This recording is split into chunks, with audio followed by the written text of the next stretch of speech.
Good morning student. जैसा कि हमें लास्ट टॉपिक था, हमने पढ़ा था कि वूल जो होती है उनको कौन किससे प्राप्त होती है, वो हमने पढ़ लिया था। अगला अपना है फॉर्म फाइबर टू वूल, यानी फाइबर को किस तरह हम एक फाइबर को वूल को उसको बना सकते हैं। तो देखो, सबसे पहले उसको रीनिंग और बीडिंग करेंगे, उसको वॉशिंग करेंगे, शेयरिंग करेंगे, शॉर्टिंग करेंगे, ग्रेडिंग करेंगे, डाइंग करेंगे, स्पिनिंग करेंगे, वीइंग करेंगे। इस सबको अपन लाइन से पढ़ेंगे। तो देखो, पहले यहाँ पर लिखा हुआ है, यहाँ से पढ़ते हैं रियनिंग और feeding. India is agriculture country, India एक कृषि प्रधान देश है। Where the demonstration of cattle press to very important of role of life farmer. इसलिए यहाँ पर कैटल प्रेस होते हैं, पालतू जानवरों का किसानों की लाइफ में बहुत ज़्यादा महत्वपूर्ण है। And the effect of economy of country, ये हमारे भारत की अर्थव्यवस्था को भी प्रभावित करता है। See sheeps live and move to group called herd. Sheeps होती है जहाँ जिनको रहने को कहते हैं यर्ड कहते हैं। जैसे कि मधुमक्खी को हम क्या कहते हैं, एपीकल्चर कहते हैं, उसी तरह इसको कहते हैं herd. The people who take care of them is known a shepherds. They are found of many region of the country. ये अपने जम्मू कश्मीर में होती है, हिमाचल में होती है, उत्तराखंड में होते हैं, अरुणाचल प्रदेश होता है, सिक्किम में, और हरियाणा और पंजाब, गुजरात में और राजस्थान में भी भेड़ें पाई जाती है। और यहाँ पर उनको वहाँ से निकाला जाता है। रेनिंग होता है of the ship involving proper planning of shelter and taking care of the इस बेसिक हाइजीन। रेनिंग का अर्थ होता है कि उस प्लानिंग के द्वारा उनको एक ऐसी जगह, उनका घर, जैसे शिप का जो घर होता है, जैसे अपना घर होता है, तो उनको रहने की जगह जहाँ वो रहते हैं उसको रेनिंग कहते हैं। It also involve the proving the ship is proper nutrition. उनके अलावा उनको शिप को प्रॉपर अच्छा खाना दिया जाता है, अच्छा पोषण दिया जाता है। Providing health care of selecting breeding, क्योंकि अगर उनको खाना नहीं देंगे तो उनकी जो ग्रोथ बढ़ेगी नहीं, और ग्रोथ नहीं बढ़ेगी तो जो ऊन आएगा वो भी कैसे आएगी, बहुत ख़राब किस्म की आएगी। इसलिए उनको अच्छा खाना दिया जाता है। Sheep fed of green natural घास क्या खाई जाती है, नेचुरल घास खाते हैं, वीड्स होते हैं, हर्ब्स होते हैं, फार्मर वेस्ट होते हैं, वो सब चीज़ें खाती है। In winter when grazing out this bounds sheep are kept indoors fed our fodder of grass. इसके अलावा उनको अनाज भी दिया जाता है।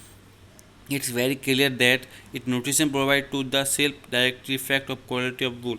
ये एक क्लियर सच सही है कि जितना अच्छा न्यूट्रिशन होगा उतनी अच्छी क्वालिटी होगी वूल की। To improve the quantity production of wool crossing breeding programme has been undertaken of number research the centre of the our country. In improve the quality production का मतलब होता है कि अगर हम इसको क्वालिटी प्रोडक्शन बनाने के लिए गवर्नमेंट बहुत से प्रोग्राम भी कर रही है। The different characteristic of plants chosen the breeding are wool types, flocking sector, general openness, resident to disease, tallness, कैमिलेटर कंडीशन। इसमें क्या होता है कि बहुत से कारण से जो वूल होती है वो ख़राब हो सकती है। मान लो सिर्फ बीमार हो जाए या उनको कुछ बीमारी लग जाए तो उससे भी क्या होती है, जो वूल की जो क्वालिटी होती है वो अच्छी नहीं रहती है। The superior quality ship with the desirable characteristic will form the इवेंटली after continuous section breeding programs. Such a process resulting parents of obedient content trains unformally observing called the celebrative breeding। ठीक है, अब देखो आगे सब Indian breeds आप सिर्फ quality given the table 3.1 हमने जो कल पढ़ी थी उसके अंदर ये चीज़ आ गई थी। अगला सीनिंग। सीनिंग का होता है once of sheep cap developed with thick of coat of hair. उनकी जो बालों को डेवलप किया जाता है। The process being with the removal the hair fall the shearing, और इन बालों को उनको सही से बाहर निकालना शेयरिंग कहलाता है। Shearing is done by manually summer months so that time it is a winter in new coat है grow the protect of sheep of cold. इसलिए क्या होता है, सर्दी के मौसम में जो बाल होते हैं वो अच्छी तरह ग्रो करते हैं। It is done manually with the razor of with the automatic shearing machine. इनको ऑटोमेटिक शेयरिंग मशीन के द्वारा रेजर के द्वारा उनको बालों को निकाला जाता है। The person will remove the cloth is called shear. Shearing can be compare to our haircut. Shearing होती है वो बालों के कट पे डिपेंड करती है। So it does not hurt sheep, इसलिए क्योंकि उनको आराम से उनको सिप को हर्ट भी नहीं करना चाहिए, मतलब उनको लगना नहीं चाहिए। इट आउटेस मोर layer of skin is get shear along this fans of made of the hurt tissues. अब है स्वेरिंग यानी वॉशिंग करना, बालों को क्या करना, साफ करना। The share wool is a wash bye simple dipping warm boy water. The removal dust, dirt, dead cells, grease, vegetable matter. Now sharing detergent में मशीन। स्वॉनिंग मतलब जो बाल को साफ करना, उसके अंदर कोई धूल, मिट्टी, कर्ण, कोशिका, ग्रास, वेजिटेबल मैटर नहीं होना चाहिए। और आजकल जो होता है, पहले हाथों से किया जाता था, आजकल मशीनों से किया जाता है। फिर अगला sorting. It involve the removal any damage and settle wools call of flans. फिर अगला है grading. The process involve the grouping of wool according to length, texture, colour, scale, structure of fineness, इसको ग्रेडिंग कहते हैं। फिर कहते हैं dyeing. The fibre are dyed to different colour to commercial use. इसका उपयोग होता है कि उनको फाइबर को डाई करना है, सूखा बनाना वापस, क्योंकि हमने वॉशिंग किया था तो उसको बाहर निकालने के लिए भी इसको ड्राइंग करना पड़ता है। Drawing the fibre dry the putting them through rolls and this structure with the yarns then packed into the bars transport to mill. फिर ड्राइंग को पैक किया जाता है मशीनों में,